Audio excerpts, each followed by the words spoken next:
Hi, my name is Q. It is February the 18th, 2016.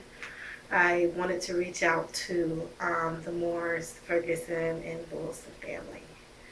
Um, it's going on 2.5 months since my daughter made allegations that her father had touched her inappropriately. And I feel like not only am I being treated unfairly and my daughter is being treated unfairly in this situation, but I feel like it is unfair for the family to not know the truth and the deception that is going on. I've thought about this for a while, and I'm just now deciding that since I can't physically get to anyone, and I don't have anyone's number, that maybe the best method is to just create a video. The evidence that I'm going to support that Darren was indeed emotionally, physically, and verbally abusive to me and my daughter. I'm going to use facts. I'm going to use things that can be proven in medical documentation, police reports, witness statements, as well as accounts that the family, they themselves can actually account for. So nothing that I'm going to present in all of these papers, as well as text messages that Darren himself sent me out of his own words. I'm not going to give him the opportunity to be able to, when confronted by you guys, lie. I'm going to just use the facts. So what I'm going to do is I'm just going to read everything out, and hopefully you guys can follow along. Okay? Signs of an abuser. Name, calls, and insults. It says that abusers, they belittle their victims. They call them names. It's used to bring down their confidence and make them feel bad about themselves or question themselves, which Darren did a lot of. Now, the text that all these text messages from Darren that I'm about to give you is like word for word, nothing switched around.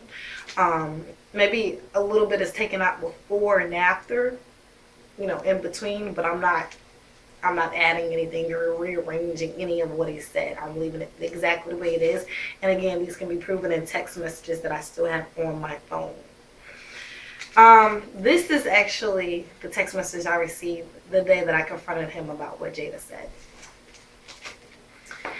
So after I said, Darren, this is what she did with a teddy bear, and she's saying that it was you that did this to her, he sent me a picture of an upset smiley face.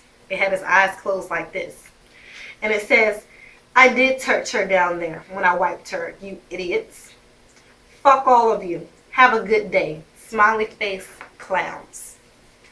Is what he said. So he called me an idiot. He said fuck me, and he called me a clown.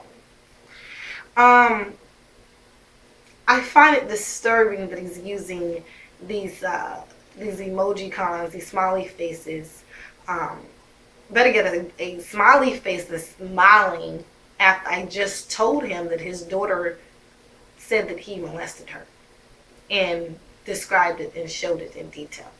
I just find that confusing. I found out, I've been doing a lot of research because I've learned that the man that I thought I knew, I didn't actually really know. So I've done research on the type of abuser that Darren is, and I've learned that they like to mock, kind of make jokes at things, kind of brush it off. And it can be seen with these smiley faces. I mean, it's almost as if he was in front of me and laughing in my face about it. They put things off as jokes to kind of brush things off, if that makes any sense. It is like 11, 12 o'clock at night, so hopefully I can explain these things right. Okay, another message. What happened to you and your mom sucks, but that's y'all. The fuck out my face. I'm not from the South. Smiley face with the wink. That's what he sent me. That is in reference to what happened to me when I was younger, and in reference to what happened to my mother when she was a child. That's what he said to me. Another one. If you stop, I will, dumbass. That was in response to me saying how I'm not going to quit the job that I do now because he hasn't helped me. You know, he hasn't proven to me that I can trust him to quit a job that is helping me support my children and depend on him. Another one. I supported your stripper vision after you and your dumbass friend got us kicked out. He's talking about Camden, the apartment I moved in after the Moors. Yeah, he lied and told everybody that, you know, I got us kicked out. But here in his own text message, he said that me and my friend got us kicked out, which we'll talk about that situation later. Another one. I could have been banking, but you let your dumbass nowhere to be found friends and family brainwash you. Another one. You're not innocent. You're very ignorant. That was an excerpt from one of his messages. Another one. In the end, I learned you was a manipulative little bitch. Another one. My family agrees I deserve to handle things my way at this point because you're a screw up and a misfit. Another one. If I can't come see them and spend time with them, that's on you. You're crazy. That is reference to me saying that Darren is not allowed at my hotel. I will explain why Darren is not allowed at my current hotel.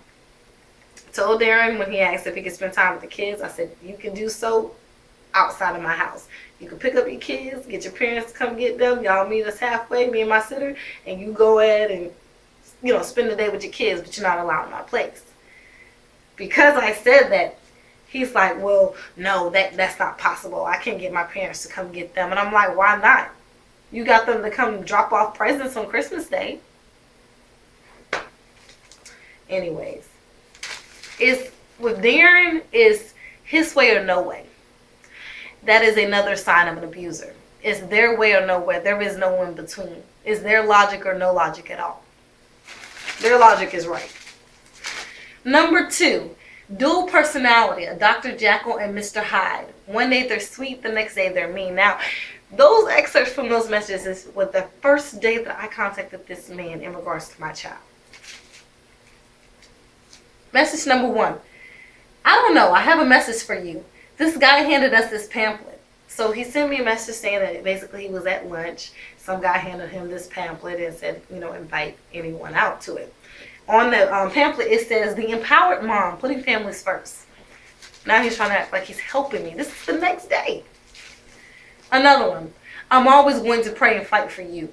If you never say, Darren, I'm sorry, I'll be okay. As long as you put God first, I'm happy. Another one. Believe the enemy, but use your head. You're not dumb, Q. But he just said I was a dumbass yesterday. Okay. Q. You'll see how changed and serious I am. I've had a lot of time to think. You have one day. If you stop, I'll accept you. It's on you. When he says you have one day, he actually gave me a countdown. It was 7 days prior to the New Year's. And he said, you have 7 days to stop what you're doing, or else I'm not going to have anything to do with you and the kids. I'm going to change my number, and y'all will never see me again. Another one. This was on New Year's night, okay? He says, sorry we couldn't work out things. At one point, you were my best friend I ever had. I think very highly of you. I see a great woman inside of you. I see that you're saved. We'll talk about that saved part later. Stay safe and be blessed in your new year. Happy New Year. Another one. This is after I contacted Darren's stepmom and his father to tell them what was going on with my daughter, which Darren never told them about, right? But they're paying his cell phone bill. But he never contacted them to say, hey, my daughter, you know, my baby mama has concerns about my child. Okay, anyways. So after I talked to her and she communicated to Darren, or Darren dad communicated to him, this was the message I get. Hey Q, ... All I can think about is making sure that Jade is safe and okay. I'm exhausted thinking about the possibility that something had happened.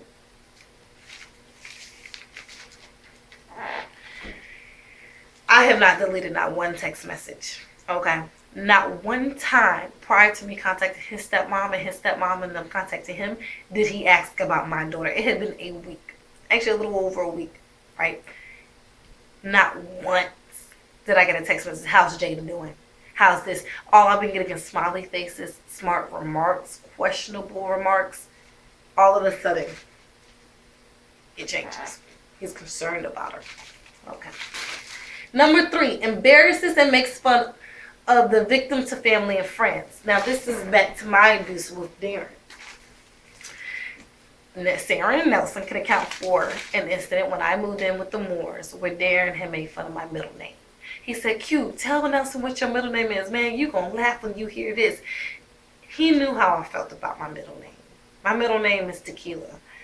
And I felt bad about that name. Actually, I didn't start feeling bad about that name until I met Darren, actually. People always make jokes like, oh, Tequila, what was your mama doing drinking? And they'll leave it at that, and we'll laugh about it and keep it moving. But every time we met new people, Darren always would, like, as a conversation, just to start up a conversation, he would always throw out my middle name. And then everybody would laugh about it. We'll do our jokes. We'll go on for like 5 or 10 minutes, and then we'll move on. But Sarah Nelson was a witness to that. Number 4. They use intimidation, guilt, or threats to gain compliance. Now, when Darren did what he did to me last year in March, he was ordered not to have any contact with me. Being disobedient and being the smart ass that he is, he wrote a jailhouse letter to me. In the jailhouse letter, it said, if you do not drop these charges that are bogus, he knew somebody was going to read that damn letter. Okay, he said, if you do not drop these charges, I'm going to contact Daniel, tell him that about the abuse that you've been abusing me that I told him about, and I'm going to file charges against you and you're going to get locked up. He was like, Q, you don't want both of us. I actually have that letter. I went to the detective who has the original copy of that letter. Now, if anyone reads that letter, you'll see how he's trying to put fear in me of me going to jail because of what he said. And him knowing my fear of going to jail because of an incident where he falsely got me arrested, which we'll talk about later, he threw that out there because he knew my fear of getting arrested again. I'm the only one to take care of my kids. So I get arrested, who's going to take care of my kids? So in return, it makes me drop charges, which I didn't do. That time I didn't listen to that one. Because I said, go ahead, get Daniel. Go ahead and lie on me. I want you to. I was ready to, and we went to trial and I won that trial, but he appealed it. And we'll talk about why I never pursued the charges again in the appeal case, which I'm sure he lied to the family about that truth as well. But I have a district attorney who could vouch for me. All right. Then it was December 28th at 6:44. His Uncle Chris sent me a message saying, okay, I notified Melanie. She's going to talk to Darren about the Jada situation. I find it interesting that a couple, 3 or 4 days after bringing this to Darren's attention, that the main woman whose house he lives in, that he claims to be close to now all of a sudden, and who he works with, he said he works with his mom at Wells Fargo. I find it interesting that he never brought that up. As a parent, him not being concerned at all about what this little girl has said, whether it was him or not, is a red flag. But the fact that he didn't even tell the people he lived with every day for 4 days, and that his uncle that's all the way in California had to break the news to her, is questionable. So this was at 6:44. 7:28, I get 2 picture messages from Darren. 2 old ass pictures from over a year ago of bite marks. Now I'm going to explain those bite marks a little later. But all you need to know is those bite marks were self-defense on my part. I'm sure he showed the family those bite marks. And family, if you see those bite mark pictures, if you notice how the bite marks are inside his arm, okay? That motherfucker put his arm around my fucking neck, okay? And out of defending myself and trying to come out of the chokehold that he had me in that car that day, because I remember we were actually in front of the Moore's house after school when this happened. I bit his ass. Those bite marks are from me. I bit his ass. He was trying to fucking choke me.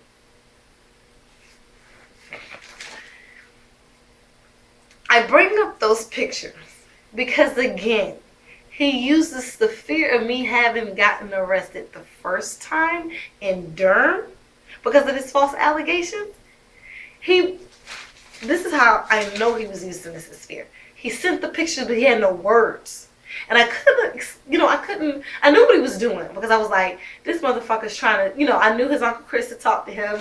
His mother, and his mother had talked to him because soon after I got that message from his Uncle Chris, I get a message of these 2 pictures of bite marks. I knew what he was trying to say. He was trying to say, okay, you continue talking, running your mouth, telling all these people these things. I'm going to go to the police and say that you abused me and that you put these bite marks on me and I'm going to charge you. His hope was that I would keep my mouth shut because of fear, like I've done for the last 4 years. We'll talk about that later. Number 5, treat their victims roughly without any concern.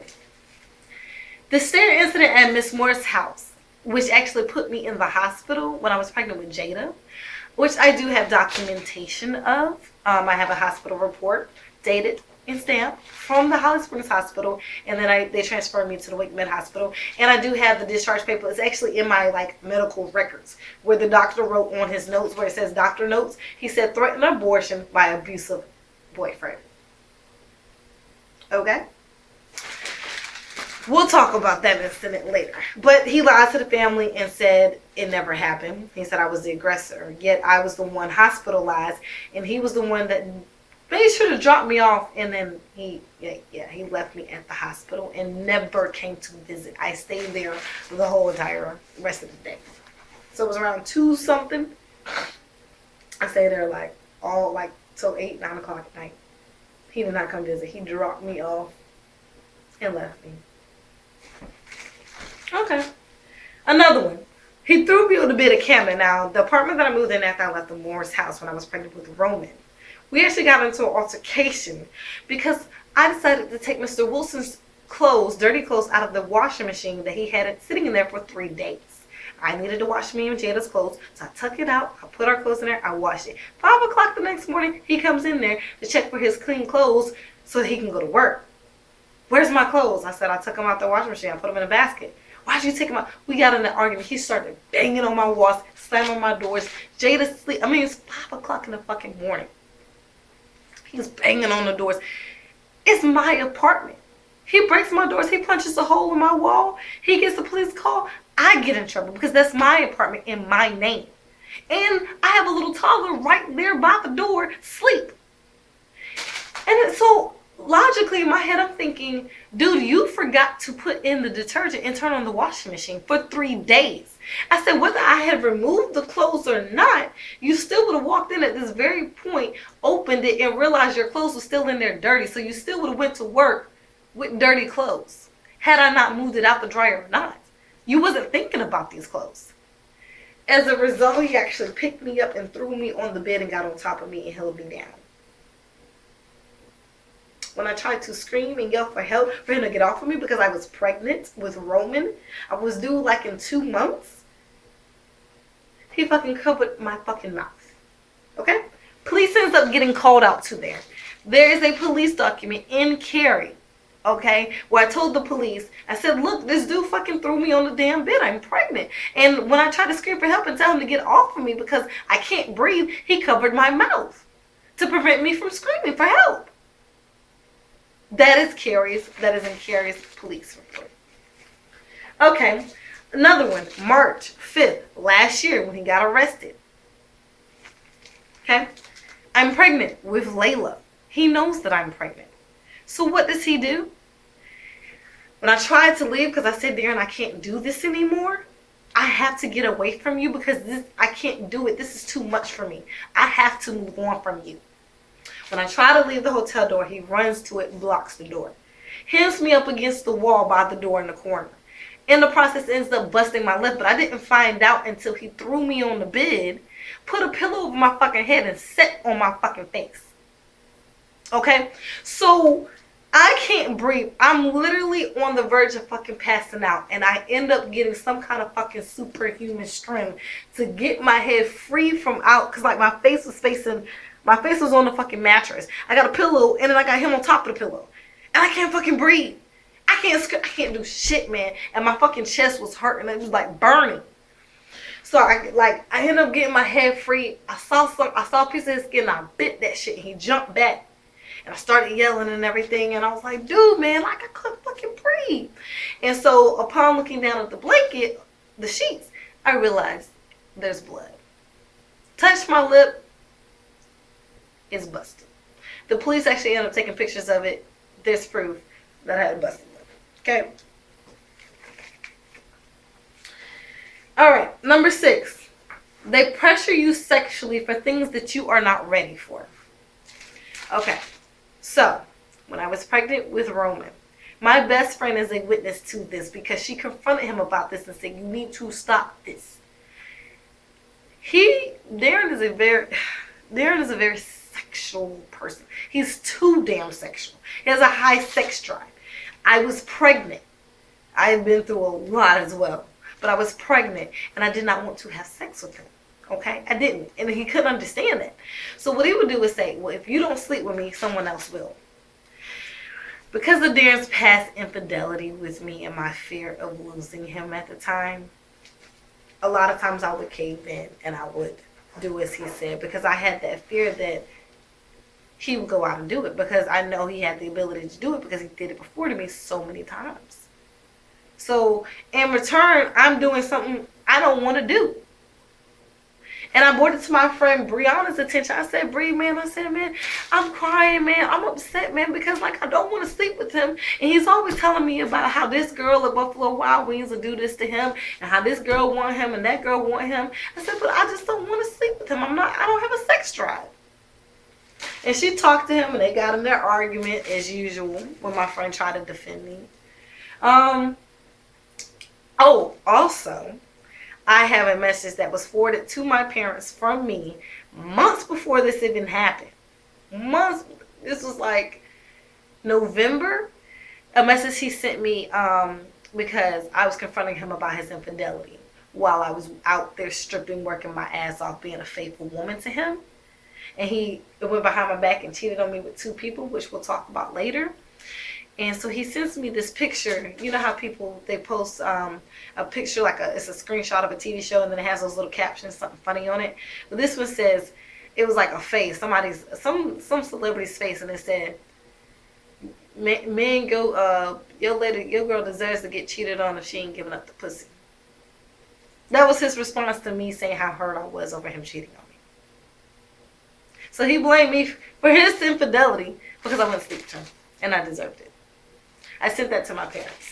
I said, Mom, Dad, I tried to tell y'all for over a year that this man cheated on me. That's why I moved on to Joseph. He lied to y'all, said he never did it. I said, here's his messages. And I sent them the message where he confronted, he admitted to cheating on me. Anyways. So, yeah, he did force me to do a lot of sexual stuff. And so now here's the thing about the rape, okay?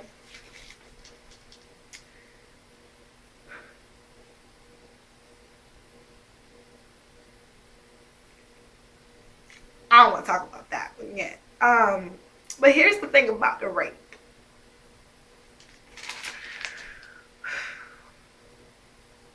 I'll discuss this later, but I basically had a miscarriage as a result of Darren putting his hands on me.